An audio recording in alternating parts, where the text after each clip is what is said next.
4 నియోజకవర్గాల నేతలతో కాంగ్రెస్ ఇన్ఛార్జ్ సమీక్షా సమావేశం నిర్వహిస్తున్నారు. ప్రభుత్వం పార్టీ పనితీరుపై మీనాక్షి నటరాజన్ ఆరా తీస్తున్నారు. ఎమ్మెల్యే క్వార్టర్స్లో నేతలతో ముఖాముఖి మాట్లాడుతున్నారు మీనాక్షి నటరాజన్. నేతల వ్యక్తిగత అభిప్రాయాలు, పార్టీ కోసం ఇప్పటివరకు ఏం చేశారని అడుగుతున్నారు. ప్రభుత్వ పథకాల అమలు విషయంలో ఏమైనా ఇబ్బందులున్నాయా అని ఆరా తీస్తూ ఉన్నారు.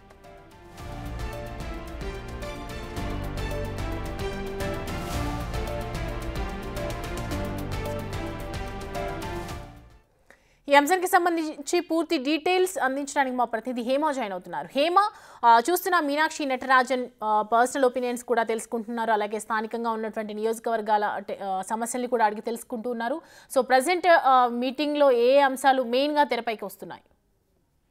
ప్రస్తుతం వరుసగా మీనాక్షి నటరాజన్ పార్లమెంట్ సెగ్మెంట్ వారిగా కూడా సమీక్ష సమావేశాన్ని నిర్వహిస్తున్నారు. ఇందులో భాగంగా మనం చూస్తుంటే మొదటి రోజు కూడా దాదాపు 7 సెగ్మెంట్ల వారిగా సమీక్ష సమావేశాన్ని నిర్వహించారు. ఇక నిన్న మొన్న కూడా ఖమ్మంకు సంబంధించినటువంటి నేతలతో సమీక్ష సమావేశాన్ని నిర్వహించారు. ఇక ప్రస్తుతం అటు వరంగల్ పార్లమెంట్ సంబంధించినటువంటి నేతలతో కాసేపటి క్రితమే మీనాక్షి నటరాజన్ మీటింగ్ ముగిసింది. వరంగల్ సంబంధించినటువంటి ముఖ్య నేతలంతా కూడా పాల్గొన్నారు. కొండ సురేఖ కూడా పాల్గొన్నారు. అయితే మీటింగ్ అనంతరం కొండ సురేఖ మీడియాతో చిట్చాట్ చేస్తూ నేతలు అందరితో కూడా ప్రస్తుతం మీనాక్షి నటరాజన్ 1-to-1 చేస్తున్నారు.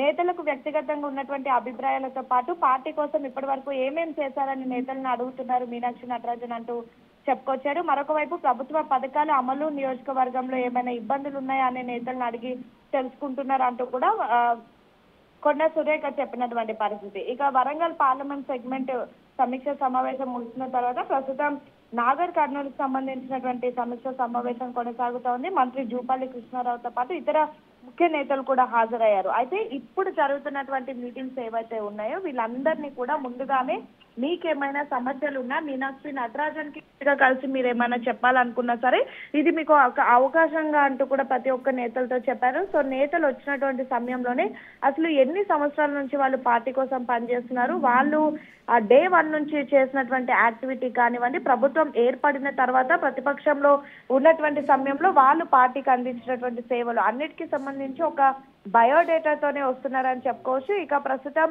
నాగర్ కర్నూలుకు సంబంధించినటువంటి మీటింగ్ కొనసాగుతోంది.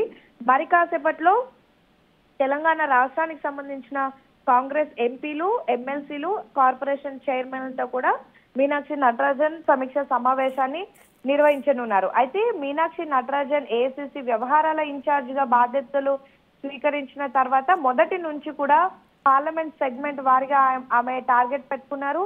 ప్రతి ఒక్కరిని కూడా కలిసి అసలు రాష్ట్రంలో జరుగుతున్నటువంటి తాజా రాజకీయాలతో పాటు ప్రభుత్వం ఎంతో ప్రతిష్టాత్మకంగా తీసుకొచ్చినటువంటి ఏవైతే పథకాలు ఉన్నాయో అవన్నీ కూడా ప్రజల్లోకి వెళ్లేందుకు ఎటువంటి కృషి చేయాలి, అసలు ప్రజల్లోకి వెళ్తున్నాయా, గ్రౌండ్ లెవెల్లో ప్రజలు ప్రభుత్వం గురించి, పార్టీ గురించి, నేతల గురించి ఏం మాట్లాడుకుంటున్నారు, అండ్ మోర్ ఓవర్ మీకు మీ మంత్రులతో కానివ్వండి, మీ జిల్లా మంత్రులతో కానివ్వండి, మీ ఇన్ఛార్జ్ మంత్రులతో కానివ్వండి ఏమైనా సమస్యలు ఉన్నాయా అని కూడా అడిగి తెలుసుకున్నారు. సేమ్ టైం మరికొద్ది రోజుల్లో ఏర్పాటు చేయబోతున్నటువంటి కేబినెట్, అదేవిధంగా టిపిసిసి కార్యవర్గం కూర్పు పైన కూడా అందరు నేతలతో మాట్లాడి వాళ్ళ మనసులో ఉన్నటువంటి వాళ్ళు ఏదైనా పొజిషన్ కోసం ఎక్స్పెక్ట్ చేస్తున్నారా, సేమ్ టైం వాళ్ళకు ఉన్నటువంటి ఎలిజిబిలిటీస్ ఏంటి కూడా అడిగి తెలుసుకున్నారు. ఇందులో భాగంగానే ప్రతి ఒక్కరిని కూడా వాళ్ళు ఆ పార్టీ కోసం చేసినటువంటి వర్క్ ని కూడా అడిగి తెలుసుకుంటున్నారు. ఎందుకంటే ఒకవైపు టిపిసిసి కార్యవర్గాన్ని ఇంకా అనౌన్స్ చేయక ముందే, ఒకవైపు అనౌన్స్ చేయలేదు అంటూ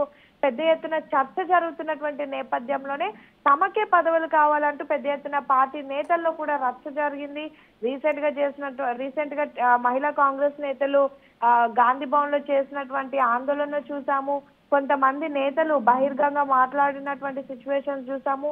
ఏకంగా కేబినెట్ విస్తరణ సమయంలో అయితే ఒక్కొక్క ఎమ్మెల్యేలు వచ్చి తమకే పదవి ఇవ్వాలి, తమకే మంత్రి పదవి ఇవ్వాలంటూ కూడా బహిర్గంగా మాట్లాడి ప్రతిపక్షాలకు ఆయుధాలుగా మారారు. ప్రధానంగా మీనాక్షి నటరాజన్ ఉద్దేశం ఏంటంటే ప్రభుత్వం తీసుకొచ్చినటువంటి పథకాలను ప్రజల్లోకి తీసుకొని వెళ్ళాలి, ప్రతి ఒక్కరు కూడా తమకు ఇచ్చినటువంటి పదవులు ఏవైతే ఉన్నాయో వాటిని ముందుకు తీసుకొని వెళ్ళాలి, ఎవరైతే పార్టీ కోసం పనిచేస్తారో, ప్రజల కోసం పనిచేస్తారో ఆ రోజే మరొకసారి వాళ్ళకి అవకాశం కూడా కలుగుతుంది అంటూ కూడా ప్రతి ఒక్కరిలో ఒక ఉత్సాహాన్ని నింపుతూనే ఎవరైనా ఆశావాహులు ఉంటే వాళ్ళకు ఉన్నటువంటి ఎలిజిబిలిటీస్ ఏంటి అని తెలుసుకుంటున్నారు. సేమ్ టైం వాళ్ళకి ఆ పొజిషన్ ఏం కోరుకుంటున్నారని కూడా అడిగి తెలుసుకున్నారు. మొత్తానికైతే ప్రస్తుతం మీనాక్షి నటరాజన్ చేస్తున్నటువంటి ఈ సమీక్ష సమావేశం అనేది ఒక విధంగా నేతల్లో అయితే ఒక కొత్త జోష్ నింపుతుందని చెప్పుకోవచ్చు.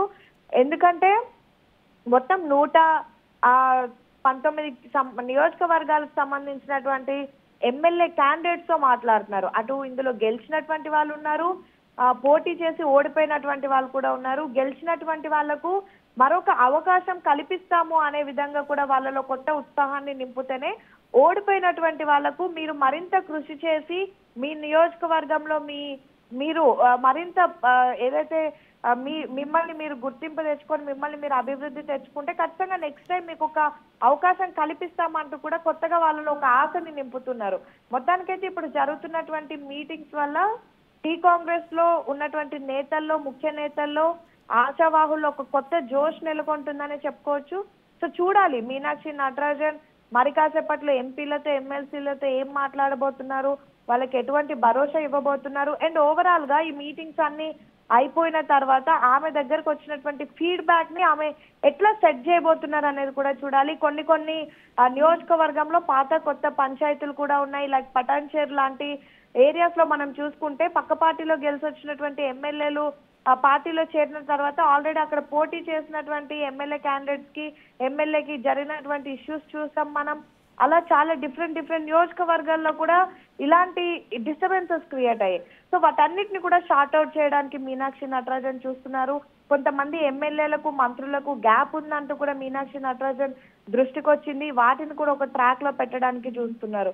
అండ్ మోర్ ఓవర్ ప్రభుత్వం ఎంతో ప్రెస్టీజియస్ గా తీసుకొచ్చినటువంటి పథకాలు లైక్ సన్నబియ్యం కానివ్వండి, బీసీ కులగణన కానివ్వండి, ఎస్సీ వర్గీకరణ కానివ్వండి, ఫ్రీ బస్ కానివ్వండి, లేదంటే ఫ్రీ కరెంట్ కానివ్వండి, ఇవన్నీ కూడా ప్రజల్లోకి వెళ్లడంలో కాస్త వెనకబడ్డామని కూడా మీనాక్షి నటరాజన్ గుర్తించారు. సో వీటన్నిటిని కూడా కన్సిడర్ చేసుకొని అన్నిటిని ఒక ట్రాక్ లోకి తీసుకొచ్చి సెటరేట్ చేసే పనిలో అయితే ప్రస్తుతం మీనాక్షి నటరాజన్ ఉన్నారు. మొన్న జరిగినటువంటి ఎప్పుడైతే మెదక్ సంబంధించినటువంటి నియోజకవర్గాలకు సంబంధించినటువంటి సమీక్ష సమావేశం టైంలో జగ్గారెడ్డి కూడా చెప్పింది ఏంటంటే మీనాక్షి నటరాజన్ ప్రస్తుతం ఒక వైద్యురాలుగా, అంటే ఒక డాక్టర్ లాగా పనిచేస్తున్నారు. ఆమె దగ్గరికి ఎవరైతే అస్వస్థకు గురైనటువంటి వాళ్ళు, రోగంతో ఉన్నటువంటి వాళ్ళు వచ్చిన వాళ్ళందరికీ కూడా టాబ్లెట్స్ ఇస్తూ, మెడిసిన్ ఇస్తూ అందరినీ కూడా ఆరోగ్యంగా చేసి పంపిస్తున్నారు అంటూ కూడా చెప్పారు.